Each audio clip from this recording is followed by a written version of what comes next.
भैया कंपार्टमेंट की ये पार्ट 15 है, पहले 14 पार्ट बन चुके हैं इंपॉर्टेंट क्वेश्चंस के। आप इंपॉर्टेंट क्वेश्चंस की तैयारी करिए। अब थोड़ा सा देखो सीरियसनेस ले आइए। 25 तारीख या 26 तारीख हो गई है आज, और 15 को आपका एग्ज़ाम है, तो 15-16 दिन बचे आपके पास। देखिए पहला क्वेश्चन जो मैंने आज के इंपॉर्टेंट क्वेश्चन 3 लिखे हैं, तो पहला क्वेश्चन है differentiate y is equal to sine inverse 2 की पावर x प्लस 1 डॉट 3 की पावर x अपॉन 1 प्लस 36 की पावर x। डिफरेंशिएशन में हर वीडियो में आपको क्वेश्चन कराए हुए हैं। पिछली जो 14 वीडियो हैं, 14 वीडियो में से कम 7 से 8 वीडियो में आपको डिफरेंशिएशन मिल जाएगा। बाकी का डिफरेंशिएशन मैंने पूरा ख़त्म करवाया हुआ है, एक्सरसाइज के हिसाब से ख़त्म करवाया हुआ है। तो आप इसे देखिए। पहले ये क्वेश्चन थोड़ा डिफरेंट है। y is equal to sine inverse 2 की पावर x प्लस 1 डॉट 3 की पावर x। भैया एक्सपोनेंट में मैंने क्या पढ़ा है, वो कह रहा है विद रिस्पेक्ट टू x, तो x के रिस्पेक्ट में डिफरेंशिएट करना मतलब dy बाई dx निकालना है। इसका क्या होगा, देखो साइन इनवर्स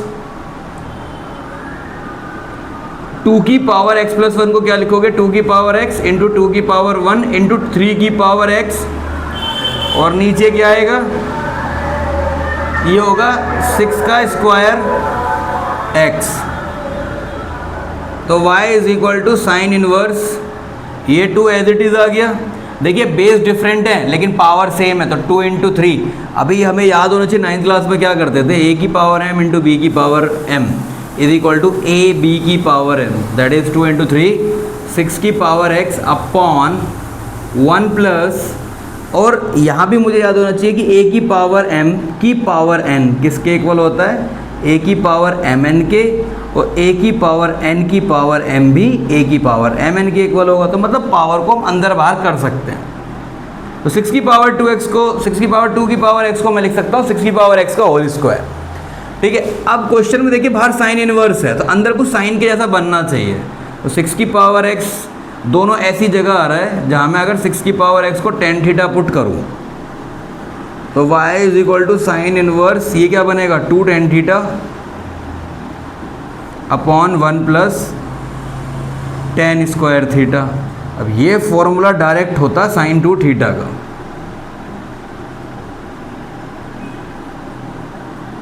जिससे ये बनेगा 2 थीटा। अब थीटा की वैल्यू क्या आएगी, tan inverse 6 raise to the power x।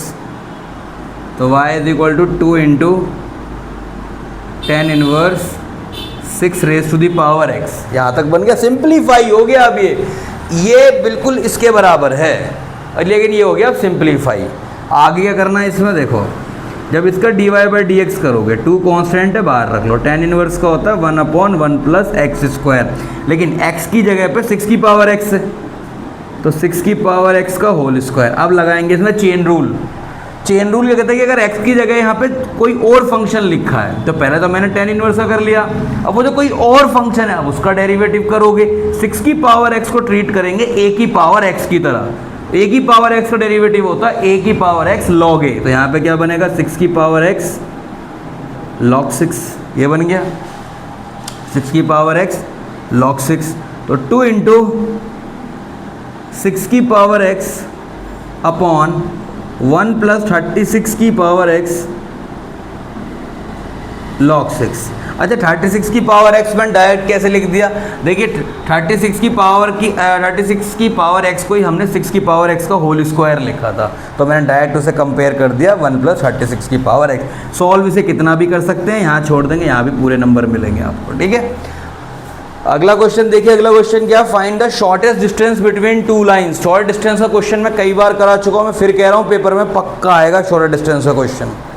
Short distance का क्वेश्चन पक्का आएगा। हाँ अब ये हो सकता है कि वो पैरेलल लाइन का आ जाए, तो अगली वीडियो में मैं आपको इमेज वाले क्वेश्चन भी क्लियर कराऊंगा। इमेज वाले, फुट ऑफ परपेंडिकुलर, वो 2 ही टाइप हैं बस इसके जो लग सकते हैं। एंगल वाले हम करा चुके कई question. Short distance between 2 lines, इसके लिए क्या करते हैं, जो भी r लिखा है r को कंपेयर करो इस तरीके से, a प्लस लैम्डा बी, ये याद रखना है a प्लस लैम्डा बी। अगर 2 इक्वेशन दे रखी है तो पहली इक्वेशन में a1 b1 और दूसरी इक्वेशन में a2 b2। अच्छा जी, a1 कितना है, a1 है मेरा 4i माइनस जे प्लस 2k, b1 है i plus 2j minus 3k, a2 क्या है हमारा 2i प्लस जे माइनस के, और B2 क्या है 3i plus 2j minus 4k। ये चार चीज़ें बन गई, A1 A2 B1 B2। आधा नंबर मिलता है ना लिखने का, बस आधा नंबर। आपने पहचान कर ली A1 A2 क्या। उसके बाद A2 माइनस A1 करने का आपका होगा एक नंबर, A2 माइनस A1 करने का।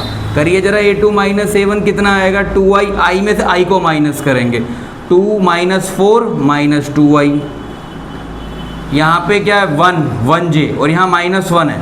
ऑलरेडी देखो आप कैसे माइनस करोगे, जैसे j है यहाँ पे वो माइनस j, A2 में से A1 माइनस करोगे तो क्या आएगा माइनस माइनस प्लस बन जाएगा। कितना बनेगा ये 2j, यहाँ पे माइनस के, यहाँ पे माइनस का, इस तरह से यहाँ पे का माइनस के है, वहाँ पे आएगा बेटा माइनस का ये 2k।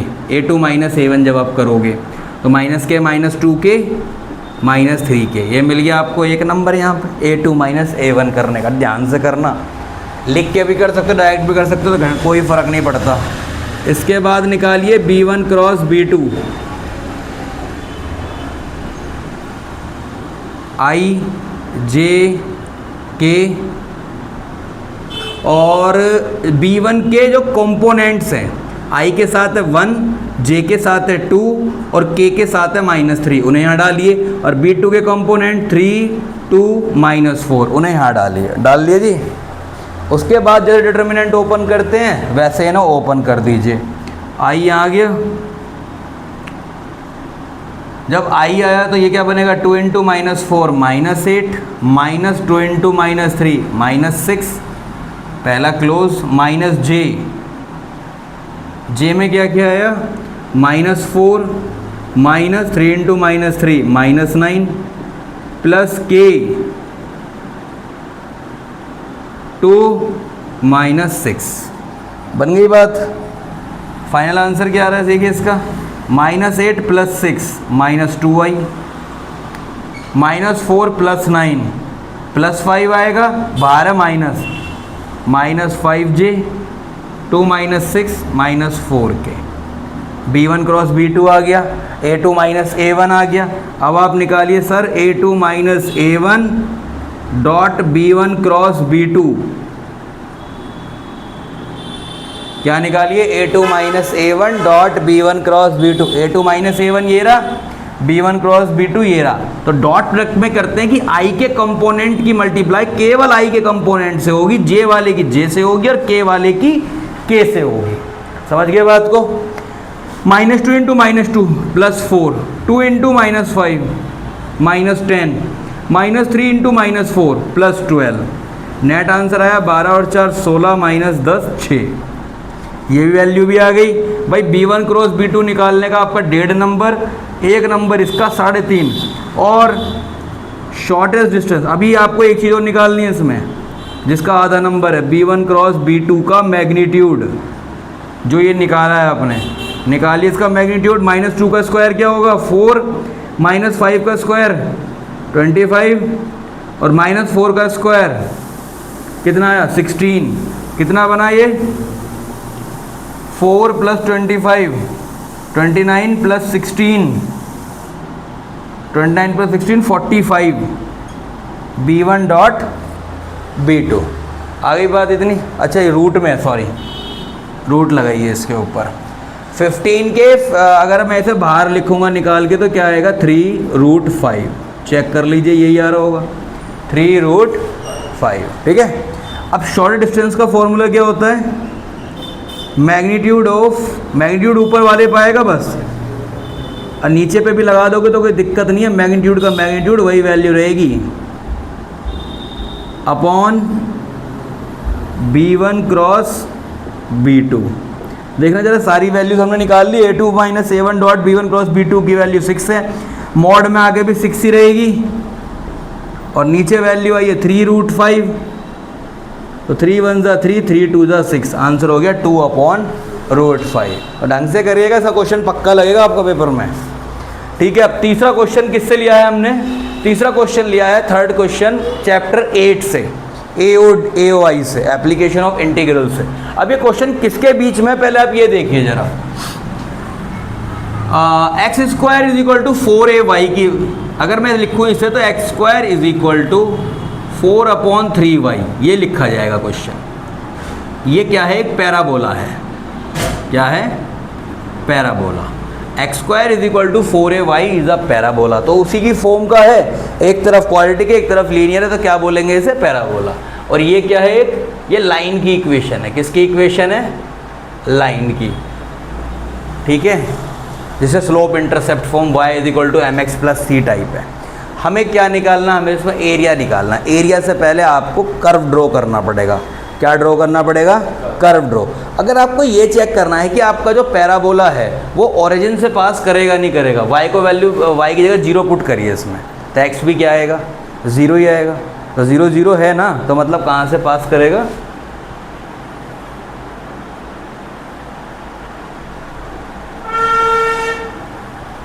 ऐसे निकल गया, पास कर गया। अच्छा, कभी भी पैराबोला और लाइन दे रखा हो ना बेटा जी, तो एक बात याद रखिए कि लाइन जब भी इस पर आप पास कराओगे, आपको पॉइंट तो पता ही नहीं किस पॉइंट पर कट करेगी, लेकिन जहाँ भी कट करेगी उसके दोनों के पॉइंट कैसे होंगे, सेम होंगे। मतलब वो पॉइंट दोनों कर्व पे आ रहा होगा, लाइन पे भी आ रहा होगा। मान लीजिए लाइन यहाँ से और यहाँ पे कट करके जा रही है, दो जगह कहीं भी कट कर रही है, दो जगह, तो दोनों पॉइंट लाइन के लिए और पैराबोला के लिए क्या रहेंगे, सेम रहेंगे। At that point x and y of both the curves are same. तो एक्स स्क्वायर आ गया 4/3y। तो पॉइंट ऑफ इंटरसेक्शन ढूंढते हैं, पहले क्या ढूंढते हैं इसमें, point of intersection. X square कितना है इसका, 4/3y, और 2y किसके इक्वल है, 3x + 12। तो यहाँ से y की वैल्यू क्या आएगी, 3x²/4। इसमें यूज़ करिए यहाँ पे 2 × 3x², 2 डॉट का मतलब multiply upon 4 is equal to 3x + 12। 1 × 2, 2 × 2 = 4, 3x² is equal to 6x + 24।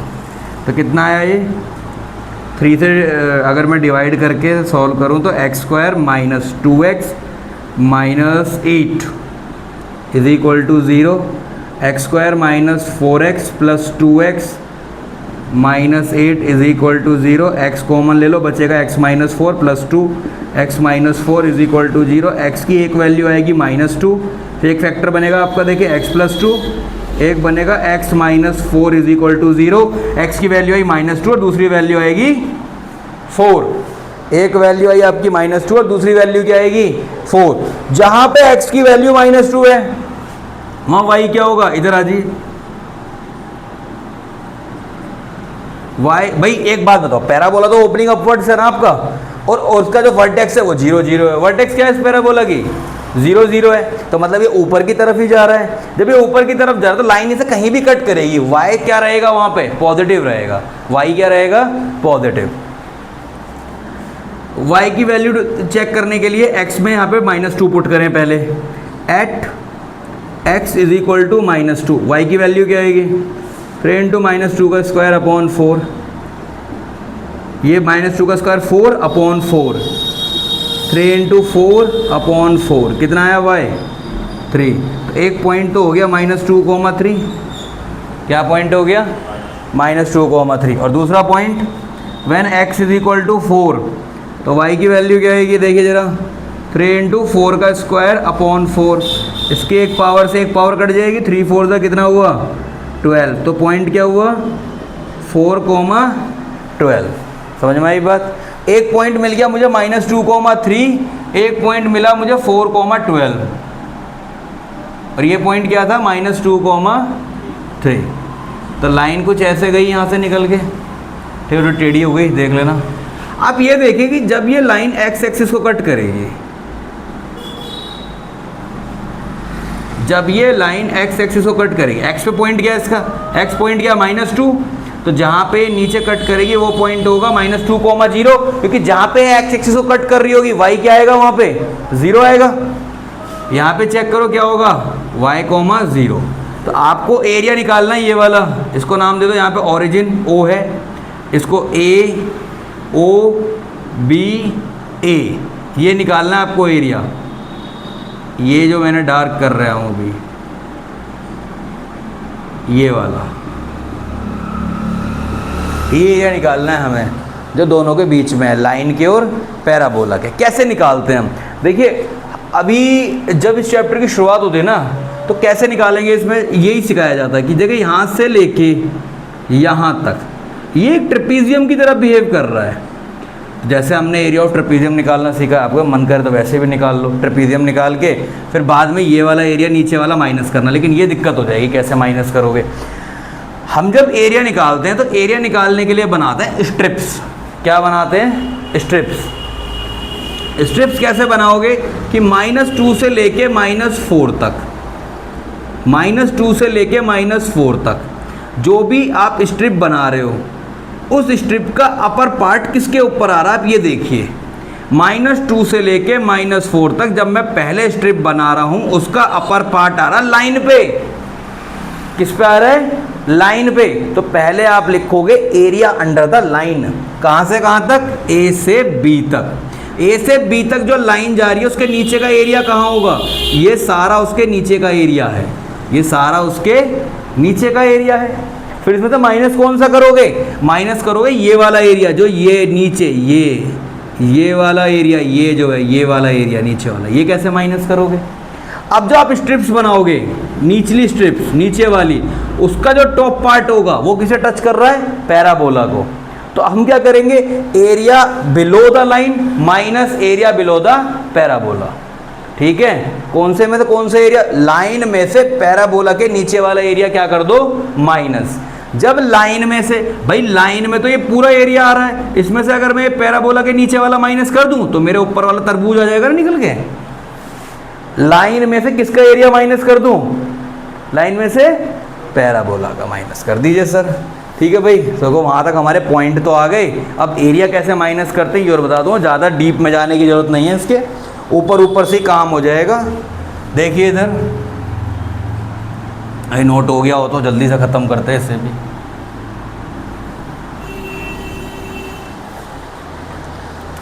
देखिए भाई, पहले हमें ये देखना है कि हमारी x की एरिया निकालने के लिए हमें ये देखना है कि भैया हमारी x की लिमिट कहाँ से कहाँ तक है?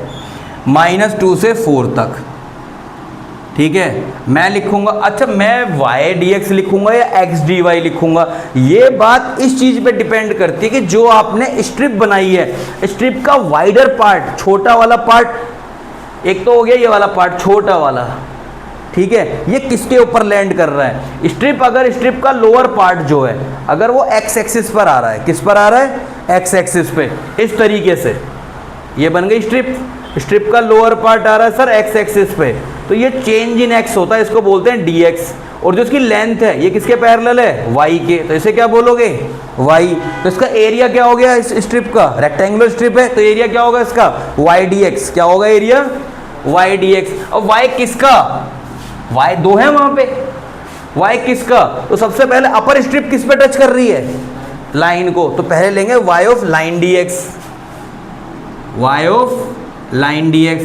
और लाइन पूरे एरिया को, लाइन इस तरह से पूरे एरिया को कवर कर गई भाई, उसे मतलब ही नहीं है बीच में क्या है। जो भी आपने यहाँ से यहाँ तक का एरिया निकाला, उसमें जितनी भी स्ट्रिप बनाओगे लाइन के नीचे का पूरा एरिया कवर हो गया। अब लाइन के नीचे के एरिया में से आपको कौन सा एरिया निकालना है? आपको निकालना है ये वाला एरिया। भाई आपको ये वाला एरिया निकालना, जब आपने ये वाला निकाल दिया तो उसके बाद क्या बचेगा? उसके बाद ये तरबूज बच जाएगा कटा हुआ, इस तरीके से। इसी का एरिया चाहिए मुझे। तो पहले मैं लाइन के में से माइनस किसका करूँगा? पैराबोला का। पैराबोला का भी कहाँ से कहाँ तक है? -2 से 4 तक है। अब लिखोगे इसमें जैसे लाइन लिखा था y ऑफ पैराबोला dx, ये 5 नंबर का काम है, ढंग से करके जाना इसे। -2 से 4 y ऑफ लाइन, लाइन का y कैसे निकलेगा? 2y = 3x + 12। इस 2 को डिवाइड में भेज दो, कितना बनेगा? 3x + 12/2 dx -2 से 4 y of parabola. y of parabola क्या होगा? देखो मैंने y निकाला, अगर y निकालोगे तो क्या आएगा? 3/4 x²। भाई जो dx है तो y को भी तो x में कन्वर्ट करोगे। 1/2 बाहर आ गया, इसका इंटीग्रेट क्या होगा, 3 और 12 में से कुछ कॉमन आ जाएगा बाहर, 3 कॉमन आ जाएगा। अंदर क्या बचेगा, एक लाइन और लिख लेते हैं इसमें, -2 से 4 x + 4 dx -3/4 इसमें से बाहर ले लो, अंदर क्या बचेगा x² dx 3/2 x का होगा x²/2 + 4x -2 से 4 -3/4 -3 से 4 इंटीग्रेट करेंगे तो क्या आएगा x³/3 -2 से 4। वैल्यू पुट करना बहुत ज़रूरी है, इसलिए इनडेफिनेट में आप कुछ सीखें ना सीखें, वैल्यू डालना ज़रूर सीख लें। इस चैप्टर में बहुत काम आ जाएगा, पूरे चैप्टर में 2 ही फॉर्मूले यूज़ होते हैं बस। 4 को पुट करोगे कितना आएगा 16/2 + 4 × 4 16 ब्रैकेट माइनस लगाइए पहले बीच में इस तरीके से, पहले ऊपर वाली वैल्यू डाली फिर minus then put a bracket. Now -2x की जगह आएगा कितना बचा, upper limit minus lower limit, -2 का स्क्वायर 4/2 + 4 × -2 आएगा -8। गॉट इट, पहला काम हो गया ये। अब अगला -3/4 है, पहले वैल्यू डालिए 4 का क्यूब 64/3 -2 का क्यूब -8/3। बात समझ में आ गई, इधर आ जाओ 3/2 ये 8 आएगा, 8 + 16 24, ये 2 आएगा, 2 - 8 -6 और बाहर क्या है तो कितना हो जाएगा ये भी +6 -3/4 ये क्या है 64/3 माइनस प्लस और दोनों का एलसीएम सेम है, क्या बनेगा यहाँ पे 72/3 3 × 1 = 3 3 × 24 ठीक है। 24 + 6 30 / 2 15 15 3 = 45 ठीक है भाई। 4 × 1 = 4 4 6 = 24 -18 तो इसका आंसर आएगा 27 और एरिया निकलता है स्क्वायर यूनिट्स में, 27 स्क्वायर यूनिट। ढंग से कर लेना इस क्वेश्चन को। देखिए पहले 3 क्वेश्चन के बाद और 3 क्वेश्चन क्या है, ये पहला क्वेश्चन देखो भाई, 4th ए मैट्रिक्स दे रखी है, बी मैट्रिक्स दे रखी है। आपको पता है कि इस तरह क्वेश्चन आपका हर बार आ रहा है, इस बार भी आएगा। अभी मैंने सिंपल क्वेश्चन लिया, इसके बाद में ट्रांसपोज वाला क्वेश्चन ले लूँगा इसमें।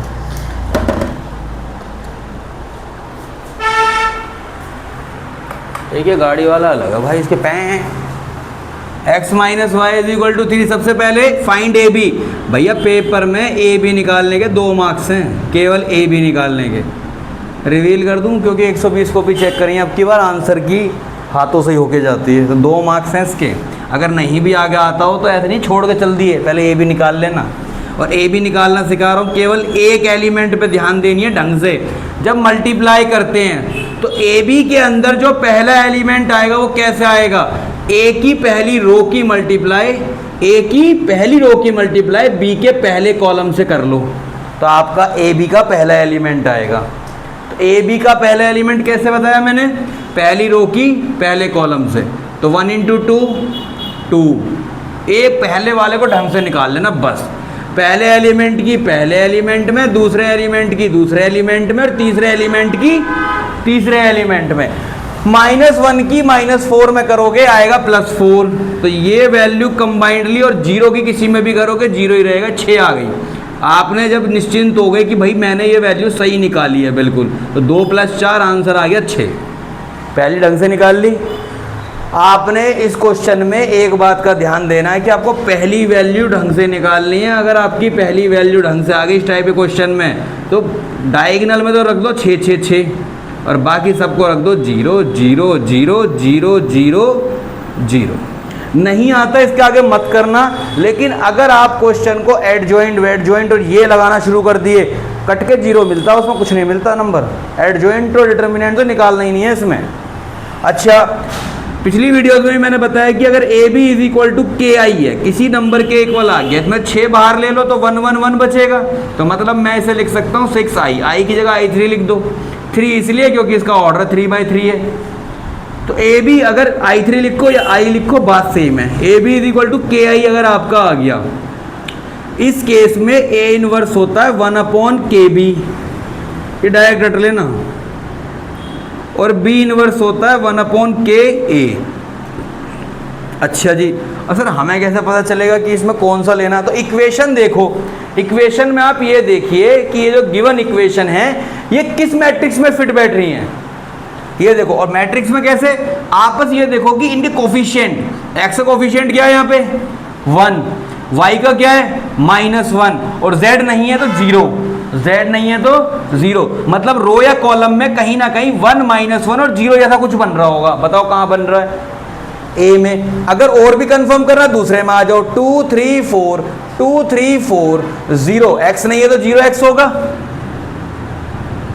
0 y के साथ 1 और z के साथ 2, 0 1 2। तो समझ में आ गया? तो जो गिवन मैट्रिक्स जिसके मुझे सॉल्यूशन निकालने हैं, यहां से डिसाइड करेंगे कि आप a को लोगे या b को लोगे।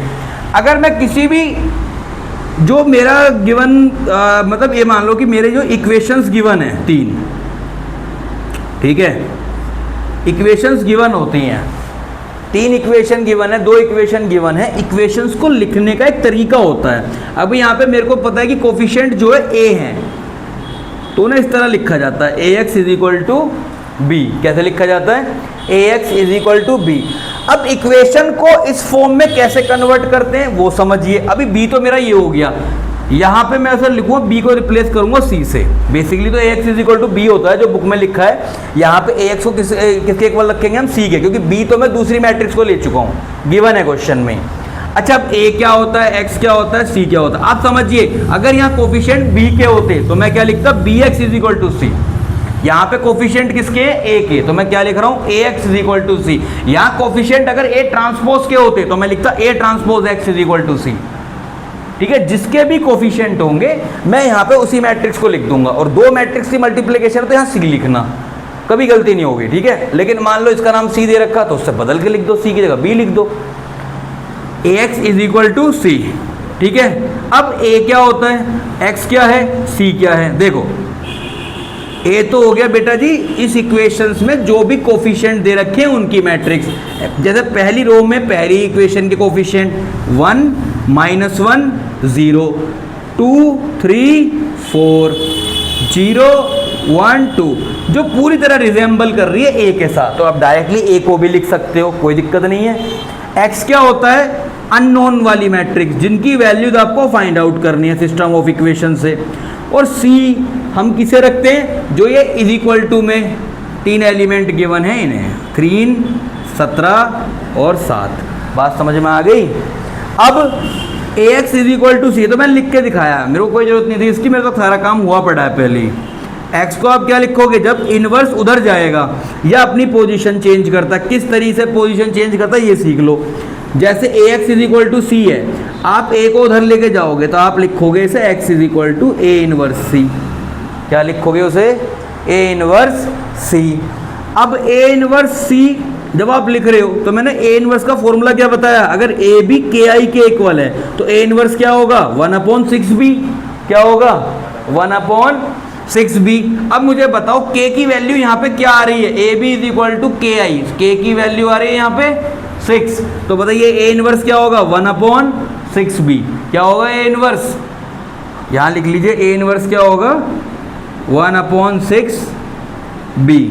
1/6b 1/6b इंटू सी, मतलब b और c मैट्रिक्स की मल्टीप्लाई करो। b मैट्रिक्स क्या है? डायरेक्ट बताइए, 2 2 -4 -4 2 -4 2 2 -1 5। और c मैट्रिक्स क्या है? 3 17 7। इन दोनों की मल्टीप्लाई करो और 6 से डिवाइड कर दो। तो भाई इन दोनों की मल्टीप्लाई इधर देखिए, थोड़ी जगह लेते हैं उधार। 1/6 मल्टीप्लाई जी, मल्टीप्लाई करके जो मैट्रिक्स का ऑर्डर आएगा वो कैसे पता चलेगा? देखो इसका ऑर्डर है 3/3, इसका ऑर्डर क्या है? 3/1। तो जो मल्टीप्लाई होके, पहली बात मल्टीप्लिकेशन पॉसिबल होती है जब पहले वाले के कॉलम दूसरे वाले के नंबर ऑफ रोज के इक्वल होते हैं। इसके बाद मल्टीप्लिकेशन होके जो मैट्रिक्स आएगी उसका ऑर्डर क्या होगा, पहले वाले की रो और दूसरे वाले का कॉलम। तो क्या ऑर्डर होगा उसका, 3/1। क्या ऑर्डर होगा, 3/1। तो मतलब 3 रो और 1 कॉलम इसकी तरह का बनेगा। मल्टीप्लाई करते हैं पहले रो की पहले कॉलम से, एक ही कॉलम है तो एक ही एलिमेंट आएगा।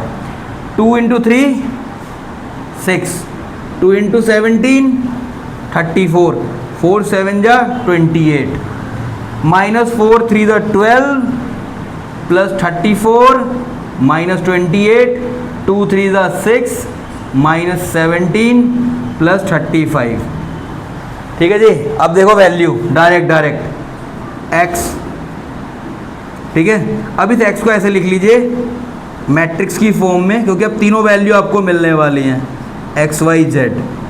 ठीक है, डायरेक्ट मैं बताऊंगा कैसे। देखिए 34 और 6 40, 40 - 28 कितना आएगा 12, और 12 को जब बाहर वाले 6 से डिवाइड करो कितना आएगा 2।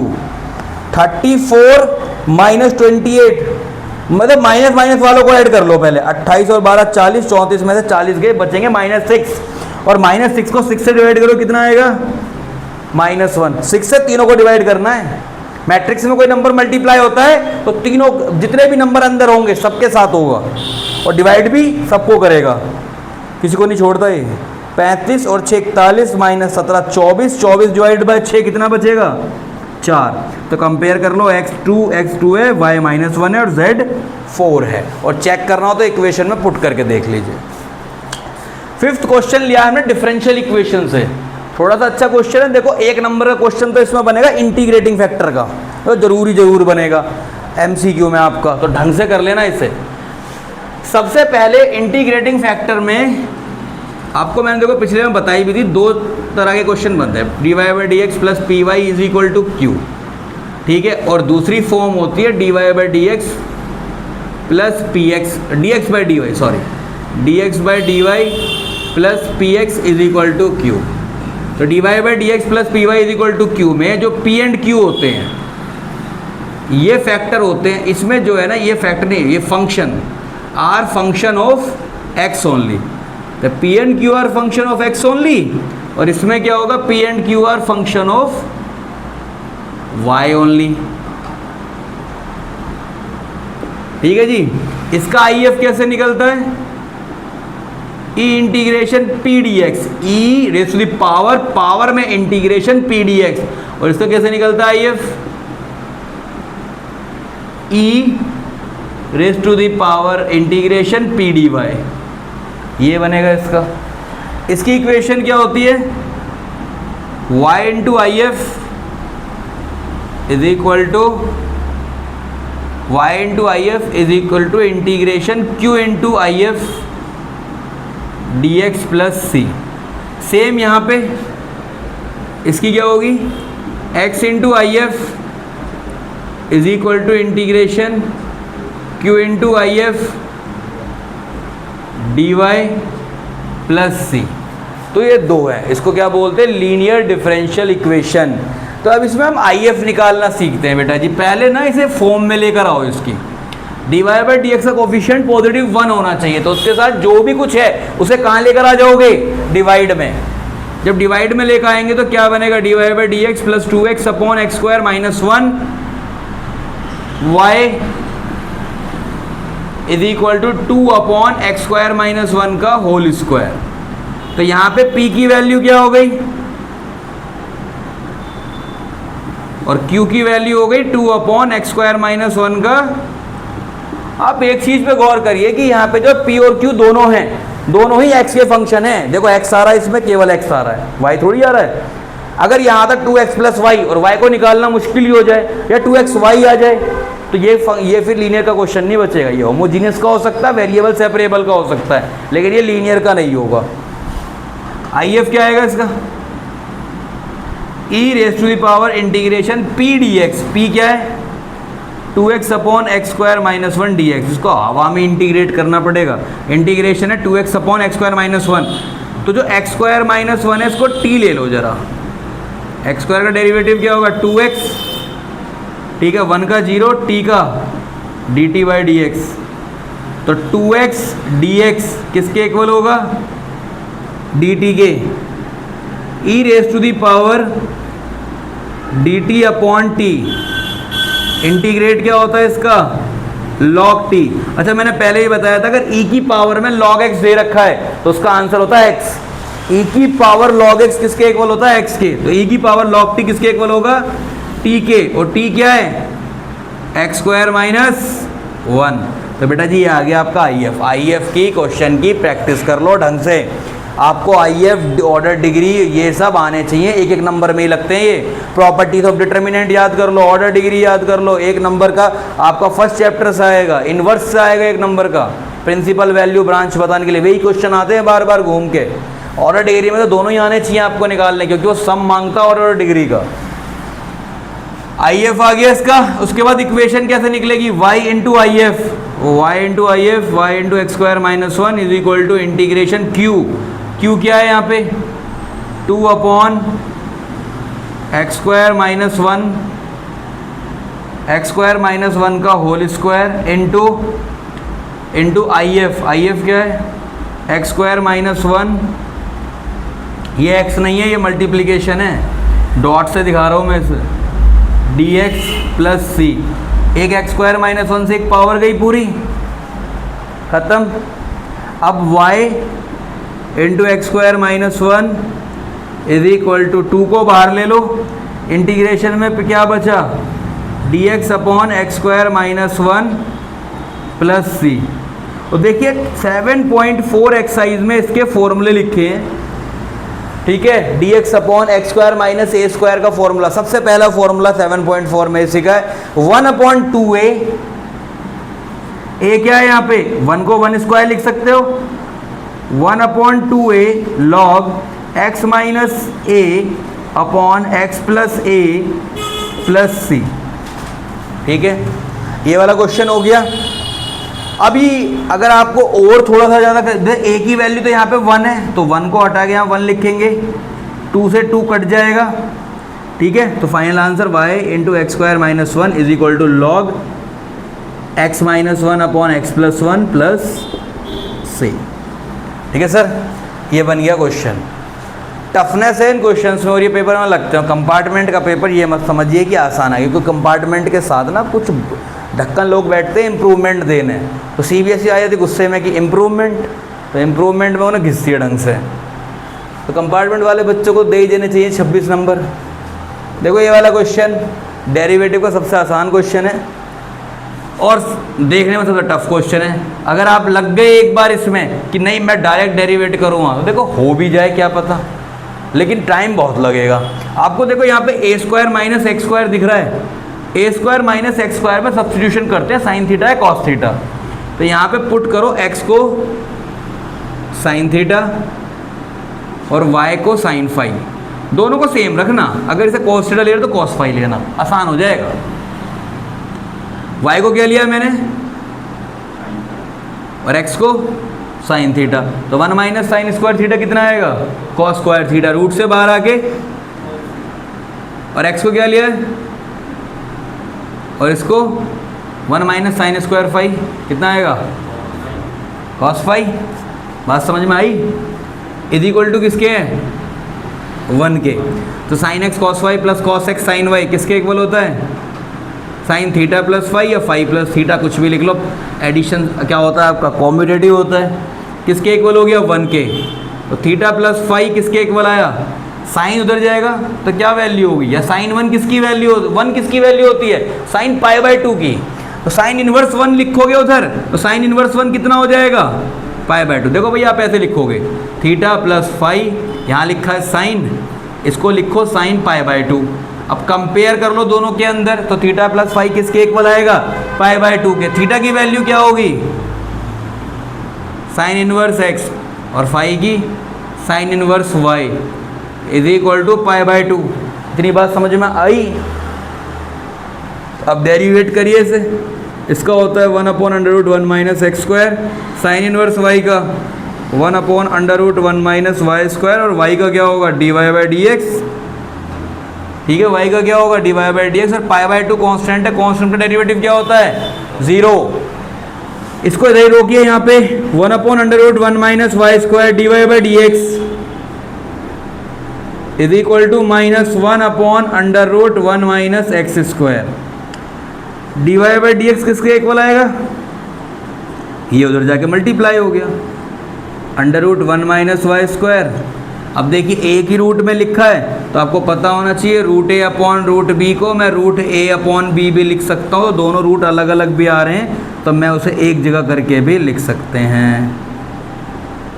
आगे जी बात समझ में, ये हो गया क्वेश्चन ख़त्म। आप अपने मेथड से कर लेना, इससे कर लेना, इससे 5 लाइन में हो गया, उससे शायद 2 पेज भी कम पड़ेंगे।